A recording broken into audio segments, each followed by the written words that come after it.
Hey YouTube, I'm back with a third video in the whole nonfiction booktube land about the book Queering Gay and Lesbian Studies. I will leave cards up above to the first two videos that I did, so you can see in the first one a little bit about my general review of the book, a little description of the book, and then the first two videos have different topics that they address. So this third one, we're going to talk about stability of identity, and I think it's going to be a little bit shorter, but I really related to this theme in the book. So there's talk about it throughout, but in particular there's a chapter where that discusses drag communities as well as SM communities, which I mentioned a little in the previous video, but talking about how both of those communities might destabilize identity a bit, particularly gender, and the idea being that, I talked a little bit in the previous one about how SM communities can destabilize gender because gender is not necessarily the most important thing when it comes to attraction.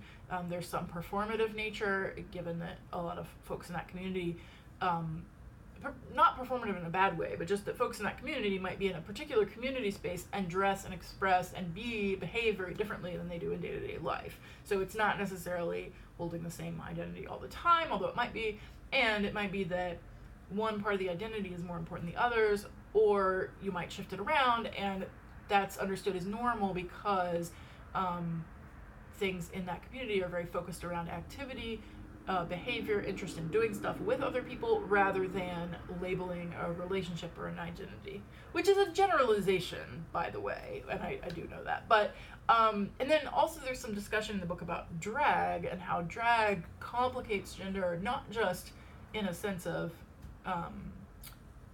going from one to the other or cross-dressing, but specifically there's an interesting talking about drag kings and a particular group of drag kings and how some of the members of that troupe aren't just women performing as men, but they actually complicate gender. Some of them will do a drag queen type performance. What does that say? When a woman who is maybe more comfortable butch and then does drag and femme, and what does that look like and feel like, which I find super fascinating and relate to a lot myself. But it particularly resonated for me because I think I have my own anxieties about whether my identity is, quote, real enough. And so this normative expectation of stability, that one just knows what one is and is stable in it, can be a bar I will never live up to. So this is particularly modeled in trans discourse when folks talk about, I always knew I was born in the wrong body. I had a sense at the age of 3 I wore heels and makeup, whatever it is, and then consistently, same, wanted to be this, and then I got to it and was good. And honestly, I think that story is something that a lot of folks learn to tell, because that is how you get access to transition related care. So there is a gatekeeping that expects that story, and so straight cis people, particularly medical and legal gatekeepers, have learned that language, learned that story, and so that is the story you tell to get care. Because if you try to tell your own complicated story, then they might say, oh, you're not trans enough to receive this care. So I don't know how many people actually have that experience of that consistency and early on. Some clearly do, but it is not really my experience. And as a non-binary person, I think the thing that's almost scary to me, only scary in that it feels like it might make my identity less valid or less real, is that philosophically, there could be a world, a culture, a society in which I didn't actually feel dysphoric. I didn't feel gender dysphoria, this felt sense of wrongness or differentness in my body, in the way people label me gender-wise. And sometimes I even wonder if the choice point in my life where I said, yes, I am going to identify as a non-binary person, I've learned this language and I've decided that it relates to me.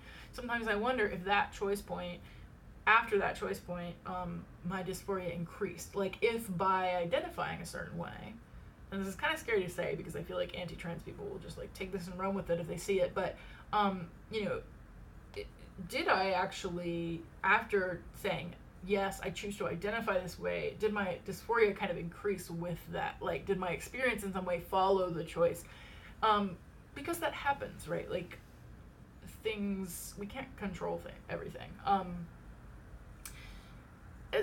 I recently talked to my mother and learned something, that I have this apocryphal story I always tell. And I always say when I tell it, like, this is probably apocryphal. I don't actually remember how I felt at the time. And so I may be embellishing a little bit, right? But I always tell this story of how I decided not to be a girl on the playground in 5th grade. And the way I tell it is, from what I remember, which I admit I don't really remember that well, but what I don't remember saying I wanted to be a boy. I just remember saying I wasn't a girl anymore. And so I take that as like a feeling of like, aha, perhaps I had some sort of nascent understanding of non-binary gender, even though I hadn't been exposed to that language yet. I talked to my mom and I was like telling her how, it's funny that like I don't really remember why I said that or what it came from. And she was like, oh, I remember. I'm like, what? How do you remember? So she told me that the reason I wanted to quote unquote switch sides or switch teams, which was what I said apparently, it was not that that I didn't want to be a girl. It was field day, and the girls team was kind of sucked. Like, we were racing or something, and the boys were just doing much better, and I was really angry and frustrated and was like, no, I want to be a boy because I want to win. So all of this gender angst that I made up for myself, and I mean, part of it is real. Like, the fact that the girls proceeded to try to beat me up, the fact that all the girls got really angry when I wanted to disidentify with being a girl and wanted to police that, totally had an impact. I mean, that was real, and that was a sign to me, and I do think that it pushed me into aggressively identifying with that gender for a long time, feeling that I needed to. And who knows, there might be, if that hadn't happened, maybe I would have found non-binary earlier, but I don't know now that at that point I really had any sort of magical feeling of being neither. It sounds like I just wanted to win, so I don't know what that says about me exactly, but it was scary to hear that, because like I always knew I might not be remembering it right, but I thought I would never know, and therefore one interpretation could be true. It's like the Schrodinger's cat of non-binary identity, I guess. And then I found out. Now I'm like, oh. So did I not feel any dysphoria until I was like 22, 23? Like, if that's true, am I really trans? Like, it's this whole blah of stuff. And I don't think it matters, right? I think gender self-determination is really important, and we get to say who we are. We get to name ourselves, but the big bad that's kind of always lurking in the corner for me, for a number of reasons not related to gender at all, is this idea of dishonesty, this idea of like faking it or living a lie, or what if when I picked my gender it wasn't genuine, and now I remember it as being genuine, but it's not real, and so I built this entire identity upon something that is not real. But if that's true, does it really matter, right? Like, it's real and authentic to me now. Hypothetically, I might have gone a different path, but I didn't.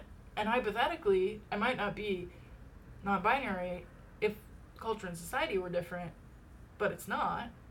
And there are many people who might feel the same kinds of feelings I did and choose to retain a cis identity and just be frustrated with the boxes, which is also totally valid, but that's not what I did. And so here I am. I do have, I have fears. I fear that, like, trans friends watching this might think, like, oh man, like, I don't feel as safe or comfortable around Avery anymore because they're not totally sure. I'm sure that I'm trans now, but, like, this is not a narrative that is going to be comfortable to all trans people. But I think it's important to put out there because I think there are other people who feel this way, and imposter syndrome is totally a thing. So I don't have a neat and nifty conclusion, but I just want to share that if you do feel this way, you're not alone. I see you. I recognize you as whatever gender identity you choose today. And I love you. That's all.